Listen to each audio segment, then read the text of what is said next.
So something very beautiful happened recently, and I felt it did not trend enough as a milestone in the history of our nation, Nigeria. It was the rollout of the malaria vaccine. I mean, we now have a malaria vaccine. Let me put it in context. Mosquito that transmits the malaria parasites is the number one insect and animal that kills more people in the world than some wild animals put together. And even some of you watching know that you treat malaria like monthly period. Every month you treat malaria. So for we to have a vaccine that has been rolled out for malaria is huge. Statistics reveal that Nigeria is part of the countries with the highest burden of malaria. In 2018, Nigeria was the country with the highest burden of malaria. In 2020, we accounted for 27% of the deaths due to malaria worldwide. And in 2021, we accounted for 31.9% of the deaths due to malaria worldwide. So what's all this story and statistics telling us? I celebrate the rollout of the malaria vaccine, and I'd like to let you know things about the malaria vaccine. Number 1, the rolled out vaccine is for children between the ages of 5 to 11 months. This is because children are most vulnerable. Some of the needless deaths we see in children are caused by malaria. Secondly, it is now part of their immunization schedule. And this one sweet me pass. And free.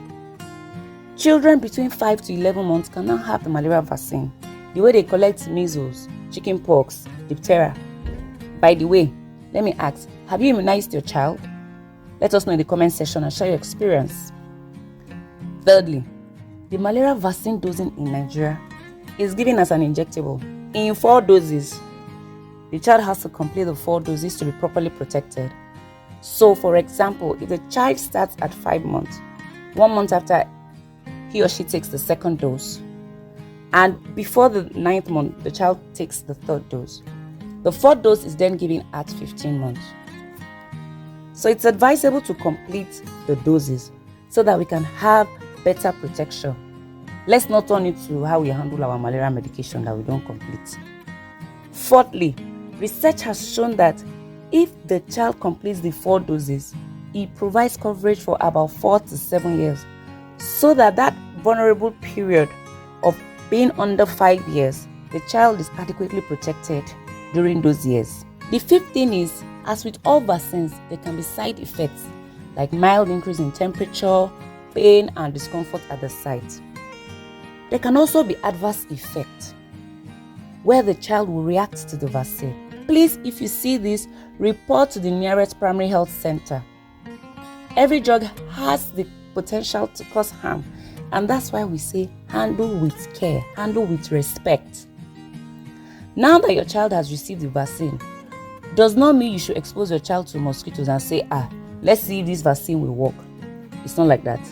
Remember to clean your surrounding, clear your area of stagnant water, and use mosquito nets. If your child is on any medication and you want he or she to get the vaccine, please speak to a healthcare professional. I strongly believe it's an important milestone worth celebrating. I look forward to when adults, especially pregnant women, can receive their own. In the meantime, if your child has been vaccinated, share your experience, questions, and concerns in the comment section. Till I see you again, remember Google is your friend. I am your professional.